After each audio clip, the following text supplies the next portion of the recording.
Un couple missionnaire.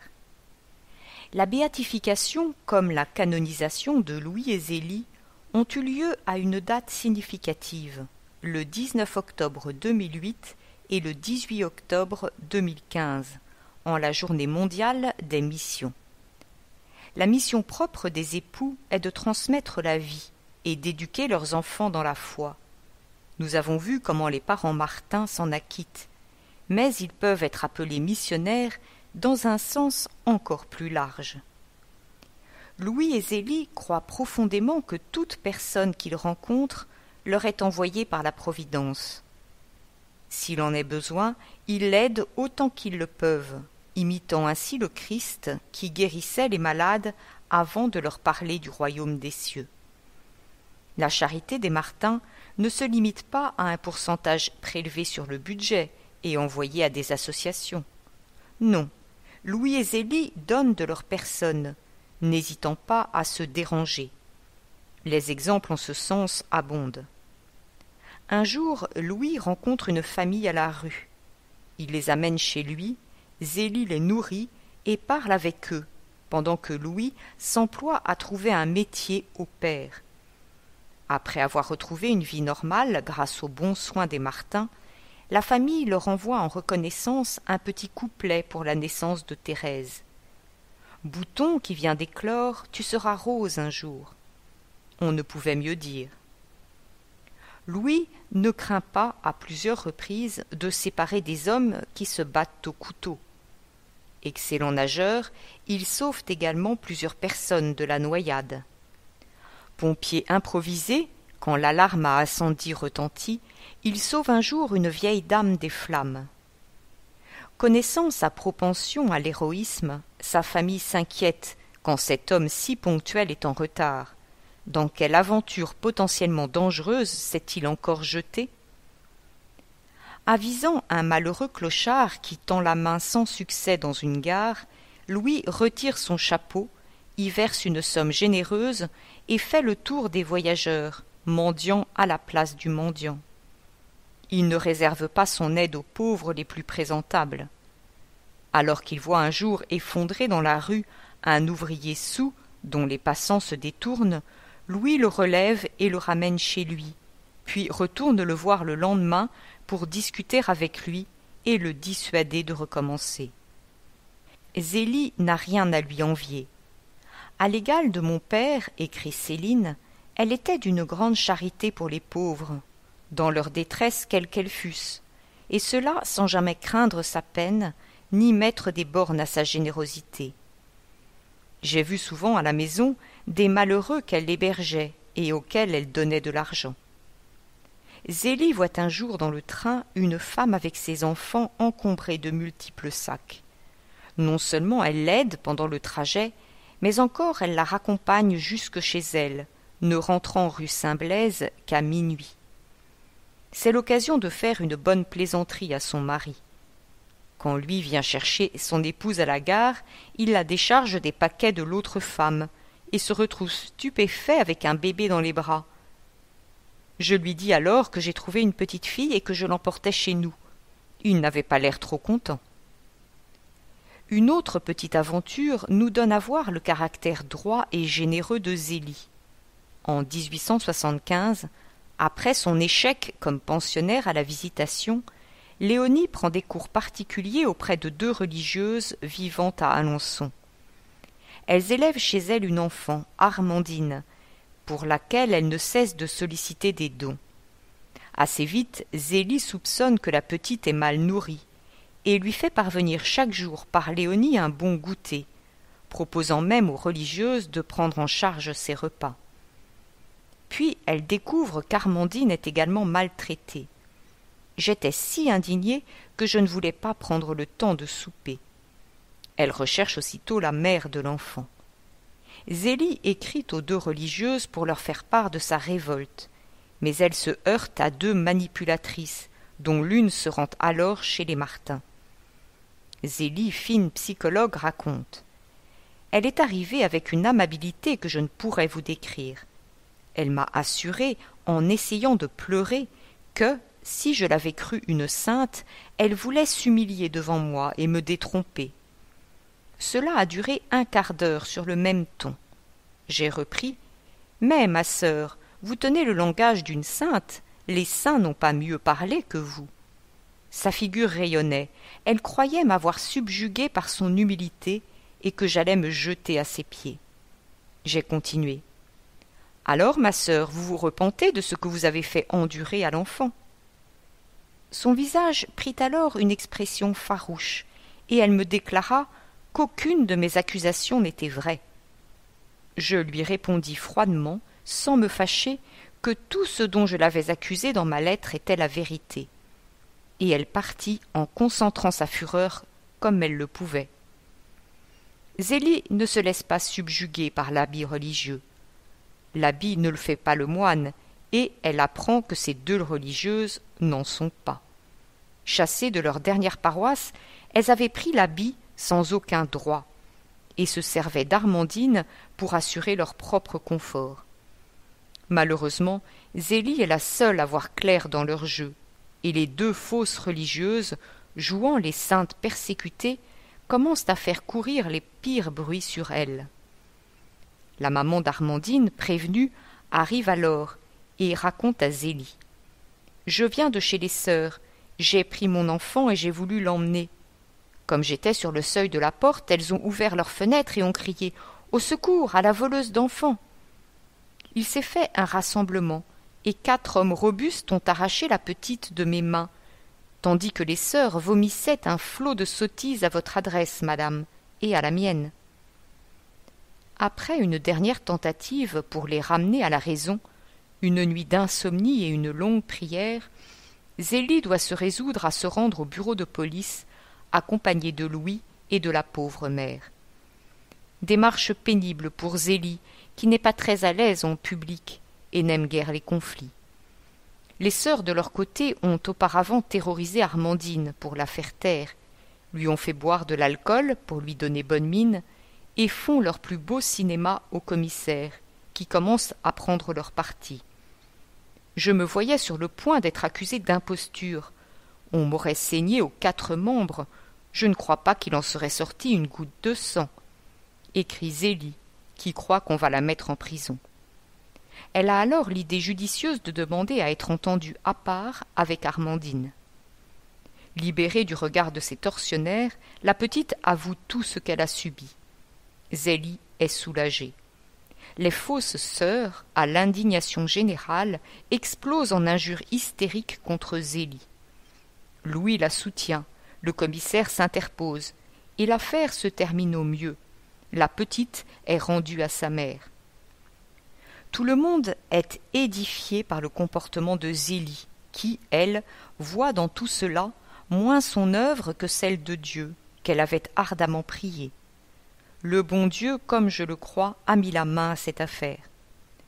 Par la suite, les 2 religieuses se répandent en médisance sur les Martin, et malgré ses efforts, Zélie ne peut empêcher Armandine de mal tourner. Elle conclut avec foi « Il faut convenir que je n'ai pas de chance, et qu'humainement, ce n'est pas encourageant d'essayer de faire le bien.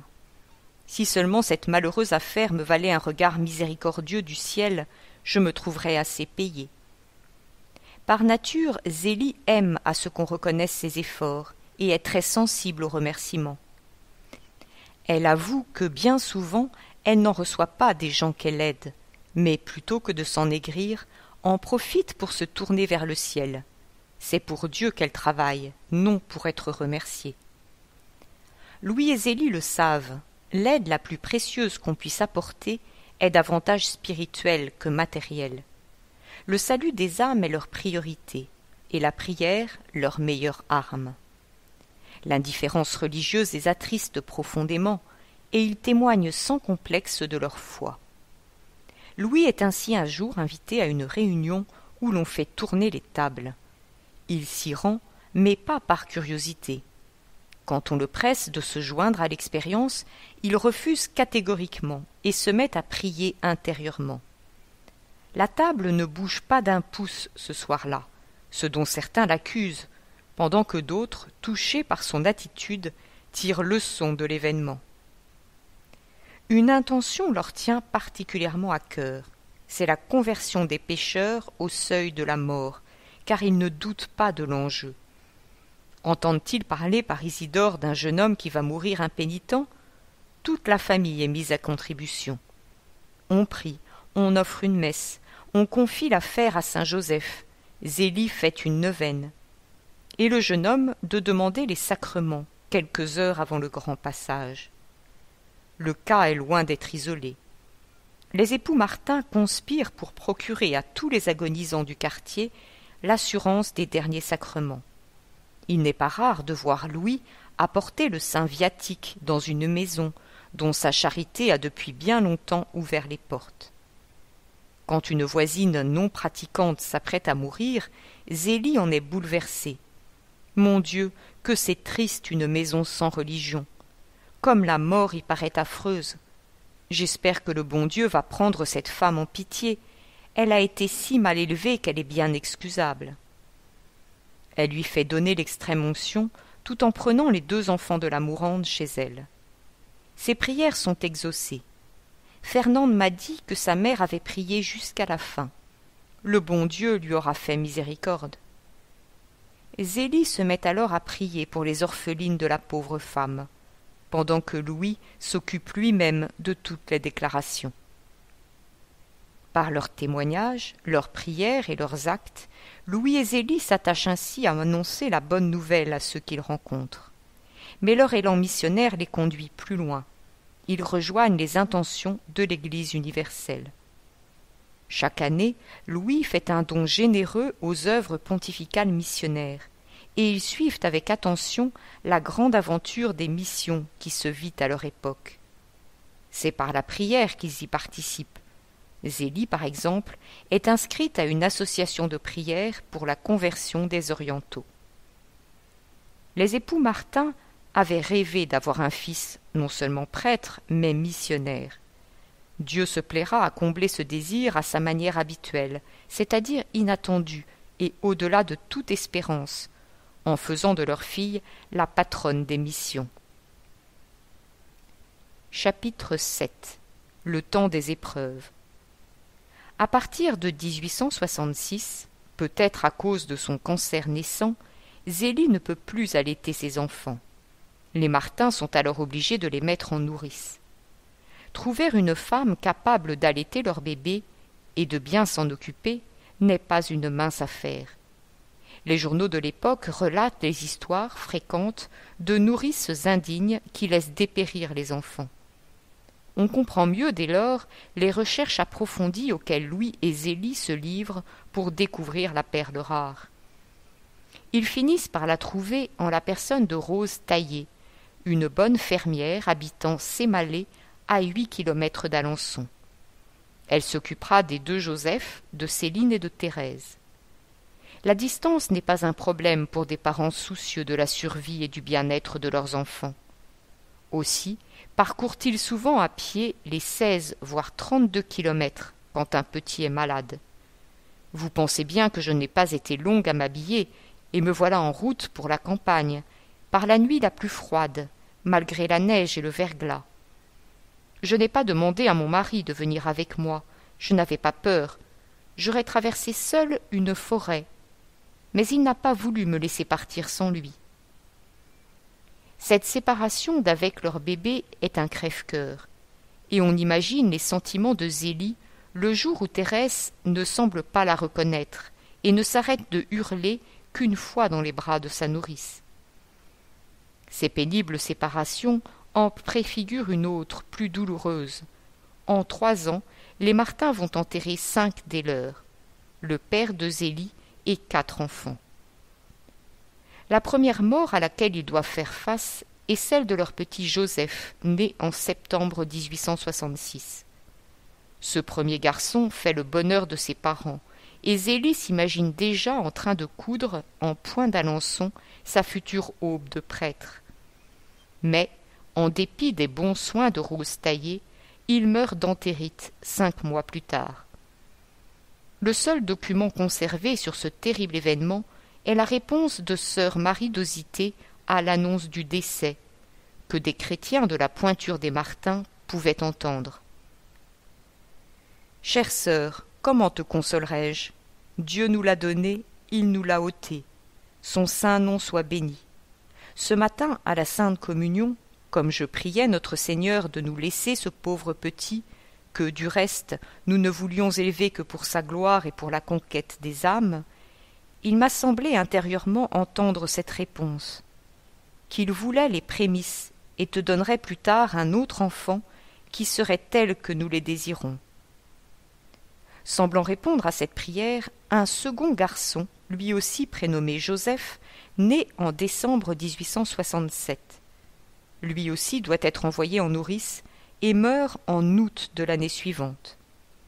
Sœur Marie d'Osité écrit encore « C'est bien le maître du colombier qui est venu prendre son petit Colombo pour le mettre en son paradis. Alors acquiesçons de toutes nos forces à ses volontés. » Pas un répit n'est laissé aux parents endeuillés, car moins de 10 jours plus tard, le père de Zélie décède à son tour. Elle ne l'avait pour ainsi dire jamais quitté et était profondément attachée au vieil homme bourru et bon.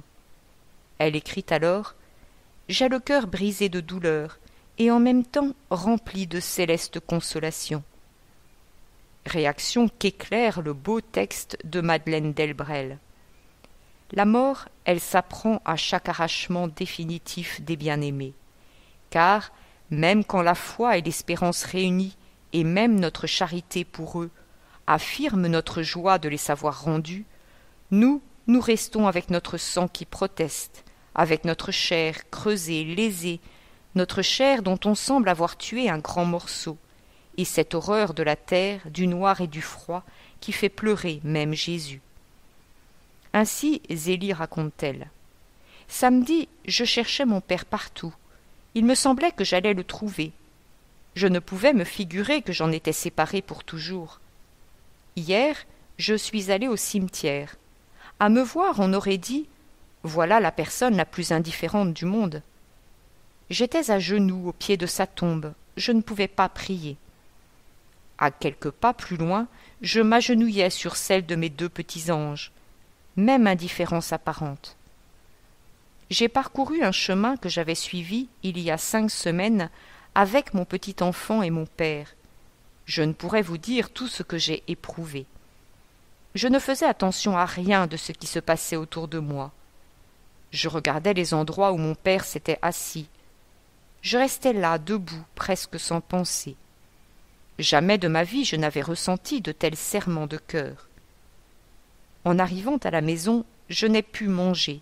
Il me semblait que n'importe quel malheur me trouverait maintenant insensible. 1 mois plus tard, une nouvelle séparation s'impose. Louis et Zélie envoient pour la première fois leurs 2 aînés en pension à la Visitation. La santé de Zélie se ressent de toutes ces épreuves. Maux de tête, de dents, insomnie, perte de l'appétit. Elle passe par des moments d'état dépressif. Elle a alors si mauvaise mine que beaucoup lui prédisent de promptes retrouvailles avec ses chers disparus. Réponse de l'énergique mère « Je n'ai pas le temps de mourir, j'ai trop d'ouvrage pour le moment. » En effet, la tenue de leur foyer ne laisse pas le temps à Louis et Zélie de s'appesantir sur leur sort, ce qui, de toute manière, n'aurait pas été dans leur tempérament. 18 mois plus tard, la mort vient à nouveau frapper les Martin, emportant le 22 février 1870 leur adorable petite Hélène, alors âgée de 5 ans et demi. Depuis quelques mois, elle s'en allait de langueur, puis l'oppression la prend brusquement. Zélie raconte. Elle regardait une bouteille de potion que le docteur lui avait ordonnée et voulait la boire, disant que tout allait être bu.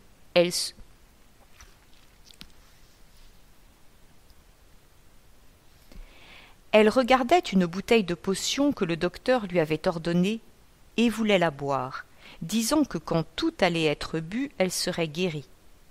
Puis, vers 10h moins un quart, elle me dit « Oui, tout à l'heure je vais être guérie. Oui, tout de suite. » Au même moment, tandis que je la soutenais, sa petite tête est retombée sur mon épaule, ses yeux se sont fermés, puis 5 minutes après, elle n'existait plus. Cela m'a fait une impression que je n'oublierai jamais. Je ne m'attendais pas à ce brusque dénouement, ni mon mari non plus. Quand il est rentré et qu'il a vu sa petite fille morte, il s'est mis à sangloter en s'écriant « Ma petite Hélène, ma petite Hélène !» Puis nous l'avons offerte ensemble au bon Dieu. Avant l'enterrement, j'ai passé la nuit près de cette pauvre chérie. Elle était encore plus belle morte que vivante. C'est moi qui l'ai habillée et mise dans le cercueil. J'ai cru que j'allais en mourir, mais je ne voulais pas que les autres la touchent. J'en ai pour toute ma vie à pleurer ma petite Hélène. Ce qu'elle fera effectivement, tout comme lui, qui, jusque dans sa dernière maladie, répétera le vers de Chateaubriand « Oh, qui me rendra mon Hélène ?» À la souffrance du deuil s'ajoute celle mordante de la culpabilité. Zélie s'en voudra toute sa vie d'un simple plat, servi pour faire plaisir à la petite Hélène, et qu'elle pense lui avoir été fatal. « Je me reproche tout », écrit-elle. Zélie en fait l'expérience à chaque maladie grave de ses nourrissons. On ne sait comment faire ni comment s'y prendre. On craint de ne pas lui donner ce qu'il convient. C'est une mort continuelle. Il faut passer par là pour savoir ce que c'est qu'un tourment. Je ne sais pas si le purgatoire est pire que cela. Une autre angoisse taraude Zélie. Elle s'en veut amèrement de n'avoir pas donné à Hélène l'occasion de se confesser avant de mourir. Sa fille a-t-elle pu, dans ces conditions, gagner le ciel? L'idée que son enfant puisse souffrir au purgatoire lui est insupportable. Dans son tourment, elle finit par se tourner vers la statue de la Vierge. La réponse murmurée par une voix d'une grande douceur est immédiate. Elle est là, auprès de moi. Ce deuil est sans doute le plus douloureux pour les Martin, et cette fois Zélie peine à tenir le coup. Moi, je ne suis pas alitée, mais je ne me porte pas bien du tout. J'ai souvent la fièvre, pour mieux dire tous les jours. Je ne souffre pas beaucoup, mais j'ai un mal de tête constant et une faiblesse générale. Je n'ai plus d'énergie, je ne puis travailler avec activité, je n'en ai pas le courage. Parfois je me figure que je m'en vais tout doucement, comme ma petite Hélène. Je vous assure que je ne tiens guère à la vie. Depuis que j'ai perdu cet enfant, j'éprouve un ardent désir de la revoir. Cependant, ceux qui restent ont besoin de moi, et, à cause d'eux, je prie le bon Dieu de me laisser encore quelques années sur terre. Une fois de plus, Zélie se reprend pour le bien des siens, d'autant plus qu'elle est à nouveau enceinte. La première petite Thérèse naît le 16 août 1870. Zélie n'arrive pas non plus à l'allaiter, et Rose Taillé n'est pas disponible. Après une recherche angoissée, Louis entend dire le plus grand bien d'une nourrice de la ville. Ils lui laissent leur bébé qui, dès lors, dépérit petit à petit. Les parents Martin ne comprennent pas assez vite que cette femme sous-alimente leur enfant. Et quand ils le reprennent, il est trop tard. Après quelques jours où elle semble se remettre, la petite agonise dans d'horribles souffrances sur les genoux de sa mère qui en a le cœur brisé. « Je voudrais mourir aussi », écrit-elle à son frère. Cette fois encore, Louis et Zélie n'ont pas le temps de s'appesantir, car 1 mois plus tard, une nouvelle épreuve les attend. C'est la guerre. Face à tant de croix, quelle est la réaction de ses parents? Leur force d'âme face au deuil a beau être impressionnante, ils ne sont pas des héros. Mon Dieu, avoue Zélie, que je suis cependant ennuyée de souffrir. Je n'ai point de courage pour 1 centime. Les angoisses de Zélie s'intensifient dans la peur de perdre ses autres enfants. J'ai eu déjà bien des tourments pour cet enfant-là, Céline. Je sens que je muse. J'ai l'impression que je ne vivrai pas longtemps. Pendant les 6 jours que j'ai eu la petite à soigner, j'avais la fièvre tous les jours. Ce n'était pas tant la fatigue que la peur. À son tour, Céline présente des symptômes d'entérite et, plus grande, connaît une période de fatigue qui évoque douloureusement pour Louis et Zélie la dernière maladie d'Hélène. Leur vision de la vie se ressent de ces épreuves. Ainsi, vous voyez, ma chère sœur, les plus heureux ne sont que les moins malheureux. Le plus sage et le plus simple dans tout cela est de se résigner à la volonté de Dieu et de se préparer d'avance à porter sa croix le plus courageusement possible. Réalisme d'une femme que l'expérience n'a pas rendue amère, mais tournée vers l'essentiel. Leur malheur ne les rend pas insensibles à la peine des autres, il avive au contraire leur compassion.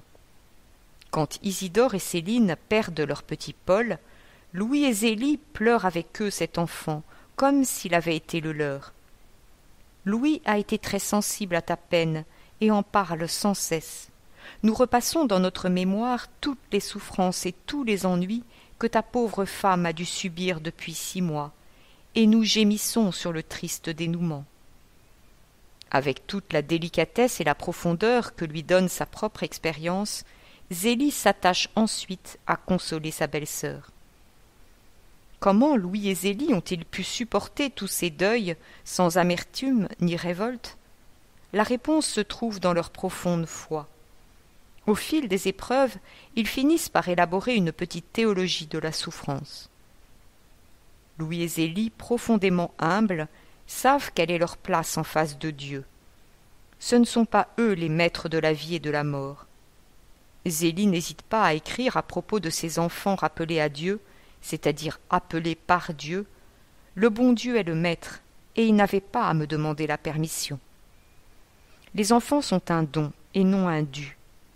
Ces deuils font encore grandir les parents Martin dans cette humilité. Ainsi, après la mort des 2 Joseph, le couple cesse de demander à Dieu un futur prêtre, ne demandant plus que l'accomplissement de sa volonté. Certes, le Seigneur a pris leurs enfants auprès de lui, mais les Martin, avec un abandon héroïque, les ont donnés ou offerts. Ma vie, nul ne la prend, mais c'est moi qui la donne. Jean 10, 18. C'est avec cette même liberté qu'ils offrent à Dieu ce qui leur est plus cher encore que leur propre vie, celle de leurs enfants. Thérèse verra en Marie au pied de la croix comme un prêtre à l'autel offrant le saint sacrifice. C'est ainsi que Louis et Zélie nous apparaissent lors de l'agonie et de la mort de leurs enfants, offrant leurs enfants à Dieu dans la souffrance, mais pleins de confiance et paradoxalement de la joie du salut, tout comme Marie au calvaire.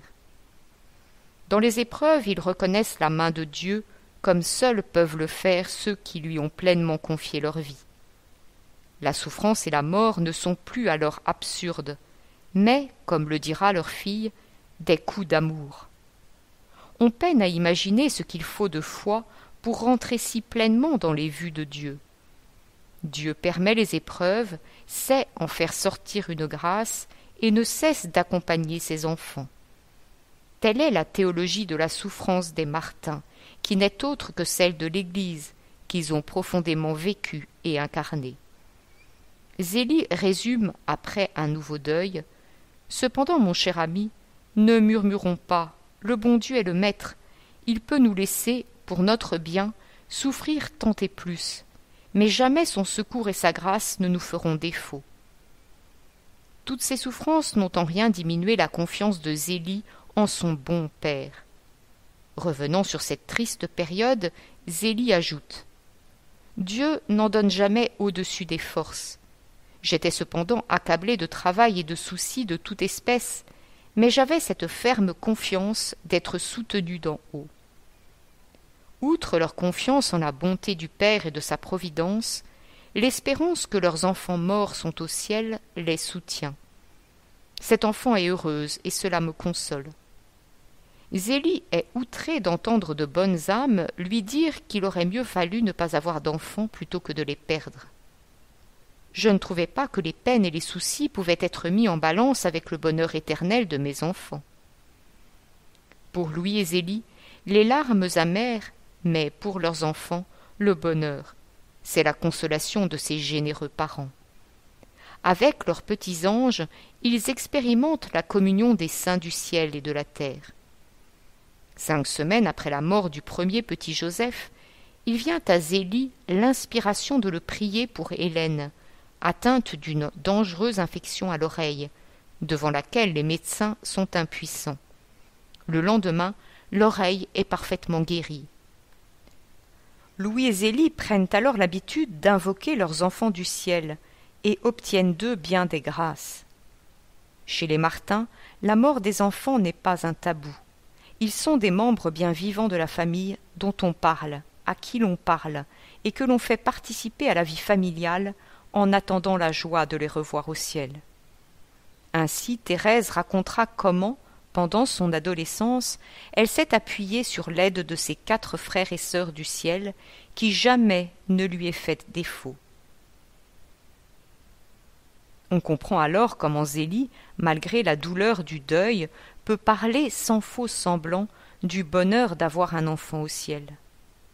Louis et Zélie ne manquent pas de témoigner autour d'eux de cette belle réalité, avec la délicatesse de l'éprouver et sans illuminisme. Vous le voyez, ma chère sœur, c'est un grand bien d'avoir un enfant au ciel, mais il n'en est pas moins pénible pour la nature de le perdre. Ce sont là les grandes peines de notre vie. Et puis, comme le dit Zélie, il y a toujours la joie à côté de la peine.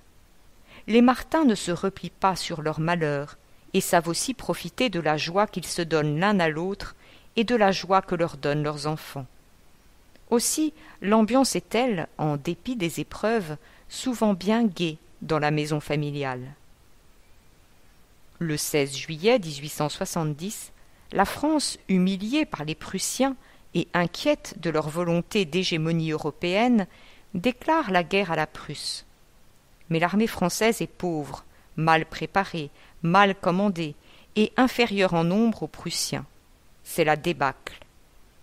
Le 2 septembre, l'empereur Napoléon III signe sa reddition à Sedan et perd le trône. La République est proclamée.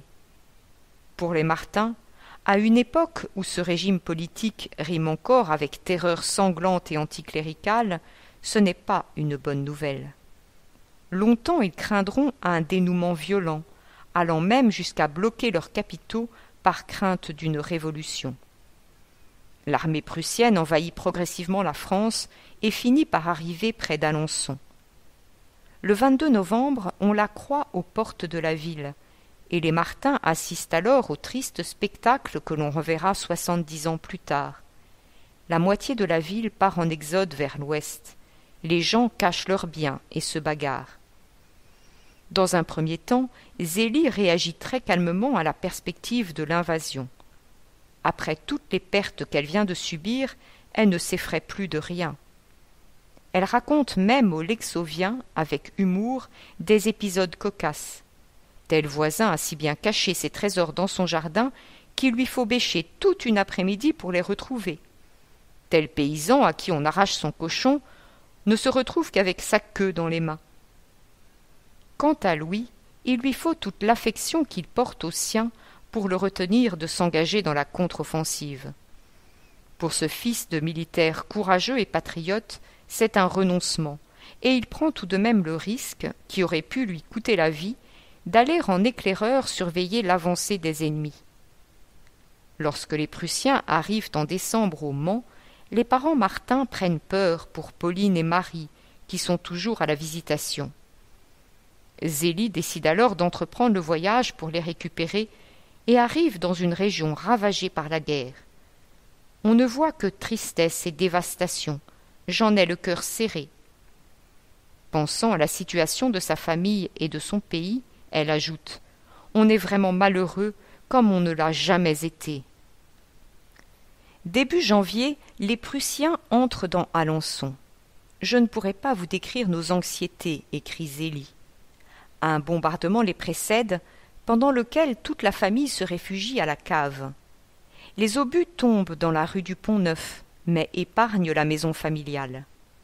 La bataille est courte, mais sanglante. Zélie voit revenir des soldats défigurés, estropiés, et commente avec son bon sens « Est-ce raisonnable, quand on a si peu d'hommes à opposer à l'ennemi, de les envoyer ainsi à la boucherie, contre une armée comme celle que nous avons eue sous les yeux ?» En effet, ce sont 25 000 Prussiens qui pénètrent dans la ville, avec un appareil de guerre formidable, et à la vue des drapeaux noirs et des têtes de mort sur leurs casques, le cœur des Martin frémit d'horreur. On impose aux Martin de loger 9 soldats. Zélie ne se démonte pas. Je ne me gêne pas avec eux. Quand ils me demandent trop, je leur dis que c'est impossible. Quant à Louis, il est anéanti. Cet ardent fils de la France et de son armée se désole non seulement de la défaite cuisante de son pays, mais aussi de la désolation qu'elle entraîne. Une partie de la région est un champ de ruines. La nourriture manque. Les malades et les blessés se comptent par milliers. Louis en est tellement meurtri que pendant plusieurs jours il ne peut ni manger ni dormir. Zélie le soutient et le rassure, et on entrevoit alors toute la force lumineuse de cette femme qu'autant de malheurs auraient pu briser.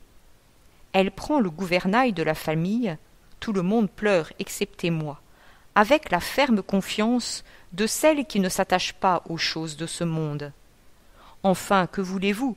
Quand cette tourmente sera passée, on ramassera les débris de ce qui restera, et on s'arrangera de manière à vivre avec ce peu.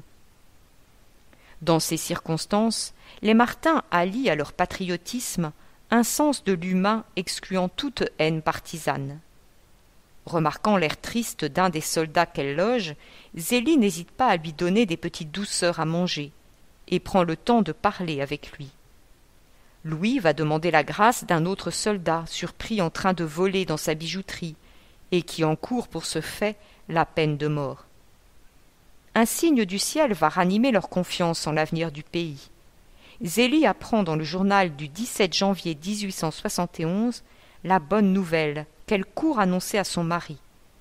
La Sainte Vierge est apparue à Pontmain, nous sommes sauvés. 10 jours plus tard, l'armistice est signé, et les Prussiens quittent progressivement la France. Rue du Pont-Neuf, la guerre laisse des traces. Maisons mises dans un état pitoyable, créances non recouvrées et commerce momentanément en souffrance. Si les Martin s'en remettent rapidement, en revanche, la peine de savoir sa chère ville de Strasbourg perdue ne quittera jamais Louis. C'est au lendemain de toutes ces épreuves que s'annonce la venue de la plus grande sainte des temps modernes, qui sera décrite comme un chef-d'œuvre de la nature et de la grâce. Et de ses parents, pourrions-nous rajouter. Dès la première mention de son existence, c'est avec un total abandon que Zélie évoque ce nouveau petit. « J'espère que cet enfant viendra bien. Le malheur n'est pas toujours à la même porte, enfin, que la volonté du bon Dieu soit faite. » Le moins qu'on puisse dire, c'est qu'elle le sera. Pendant la grossesse de Thérèse, Zélie fait des cauchemars presque chaque nuit, craignant de la perdre. Mais comme toujours, c'est aussi un temps de bonheur particulier pour la maman qui rapporte par exemple un épisode digne de la légende dorée. Pendant que je la portais, j'ai remarqué une chose qui n'est jamais arrivée avec mes autres enfants. Lorsque je chantais, elle chantait avec moi. Je vous le confie à vous, personne ne pourrait y croire. Thérèse vient au monde le 2 janvier 1873 et justifie bientôt les craintes de sa mère. Traumatisés par la mort injuste de la précédente Thérèse, Louis et Zélie essaient de garder le bébé auprès d'eux, le nourrissant avec les moyens du bord. Mais Thérèse, à son tour, tombe malade. Zélie court en désespoir de cause à Sémalé chercher Rose taillée. Les deux femmes parcourent le plus vite possible les 8 kilomètres qui les séparent de la rue Sainte-Blaise, où elles trouvent Thérèse à toute extrémité. Moi, je suis montée dans ma chambre, je me suis agenouillée aux pieds de Saint-Joseph, et lui ai demandé en grâce que la petite guérisse, tout en me résignant à la volonté du bon Dieu, s'il voulait la mettre avec lui. Je ne pleure pas souvent, mais je pleurais en priant. Je ne savais pas si je devais descendre. Enfin, je m'y suis décidée. Et qu'est-ce que je vois? L'enfant qui tétait de tout son cœur. Elle n'a lâché prise que vers 1 heure de l'après-midi. Elle a rejeté quelques gorgées et est tombée comme morte sur sa nourrice. Nous étions 5 autour d'elle. Tous étaient saisis. Il y avait une ouvrière qui pleurait, moi qui sentais mon sang qui se glaçait. L'enfant n'avait aucun souffle apparent. On avait beau se pencher pour essayer de découvrir un signe de vie, on ne voyait rien. Mais elle était si calme, si paisible, que je remerciais le bon Dieu de l'avoir fait mourir si doucement. Enfin, 1/4 d'heure se passe, ma petite Thérèse ouvre les yeux et se met à sourire. Thérèse est sauvée, mais elle doit à son tour partir vivre chez Rose Taillé, où elle demeure 1 an. La séparation est toujours aussi cruelle pour Louis et Zélie, mais compensée par le fait de savoir leur enfant en bonne santé et entre de bonnes mains. Cette même année 1873, la maladie frappe à nouveau à la porte des Martin. Cette fois-ci, c'est Marie qui est atteinte d'une fièvre typhoïde dangereuse. Louis et Zélie sont consternés et se relaient au chevet de la jeune fille qui délivre de fièvre. Alors que sa maladie se prolonge, Louis part en pèlerinage pour implorer la guérison de son aîné, à 15 kilomètres d'Alençon, à pied et à jeun. Zélie, dans le but d'encourager sa fille à s'accrocher à la vie, lui explique qu'elle compte sur elle pour tenir la maison quand elle ne sera plus là. Cette révélation n'a pas l'effet escompté sur Marie, qui, à 13 ans, découvre brutalement que sa mère n'est pas immortelle. Cet épisode nous révèle que Zélie, bien placée pour connaître la fragilité de la vie, planifie déjà l'avenir de sa famille. Marie finit par se remettre au grand soulagement de ses parents. Zélie passe des heures à lui énumérer tout ce qu'elle pourra faire une fois guérie, et Louis est si heureux qu'il ne peut plus rien lui refuser. Ainsi, un soir, alors qu'elle se tient encore à peine debout, Marie insiste pour rejoindre le reste de la famille au dîner. J'ai lutté vivement pour qu'elle ne le fasse pas. Elle s'est mise à pleurer et le papa a cédé. Zélie, suivant les recommandations du médecin, lui interdit cependant de prendre autre chose que du bouillon. On imagine les yeux implorants que la jeune fille fait à son papa. Sous le regard amusé de son épouse, il ruse. Son père lui a donné 2 bouchées de fromage, et puis ceci et cela. Pendant les longues semaines de la maladie de Marie, Zélie n'oublie pas non plus Pauline, restée seule à la visitation, et pour la première fois séparée de sa sœur. Alors même qu'elle veille Marie jour et nuit, travaille, s'occupe des autres enfants, et n'a de son propre aveu pas le temps de manger, Zélie inonde sa seconde fille de courriers pour la tenir proche des événements familiaux. Pauline est cantonnée à la visitation pendant une période de vacances, pour ne pas risquer d'attraper la maladie de Marie, et sa mère fait tout ce qu'elle peut pour l'en consoler. Elle lui propose de faire du point d'Alençon, prête à apprendre le métier à sa fille, mais seulement si cela l'amuse, et lui envoie tout le matériel dont elle a besoin pour s'occuper, ainsi qu'une bonne dose de chocolat. Les années qui suivent sont plus paisibles. La relance d'après-guerre leur apporte enfin une prospérité stable, tout comme au Guérin. L'entreprise de Louis et Zélie marche mieux que jamais, à leur grand épuisement, et la pharmacie d'Isidore devient très rentable. Zélie voit avec soulagement son frère sortir du marasme économique, et avec bonheur les engagements de chrétien qu'il prend à la même époque. En 1874, il coopère à la fondation, à Lisieux, des conférences Saint-Vincent-de-Paul et du Cercle catholique, et devient membre du conseil de sa paroisse. En sœur aimante, Zélie le pousse encore plus haut. « Tu vas devenir un homme de mérite, j'en suis très heureuse, mais je désire avant tout que tu sois un saint. » Elle ajoute avec l'humilité qu'on lui connaît, « Cependant, avant de désirer la sainteté pour les autres, je ferais bien d'en prendre moi-même le chemin, chose que je ne fais pas.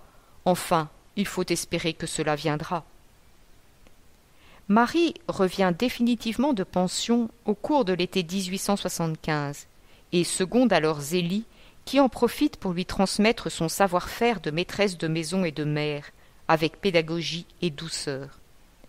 Marie, malgré ses conseils, fait un jour manger Thérèse plus qu'il ne faut et la rend malade.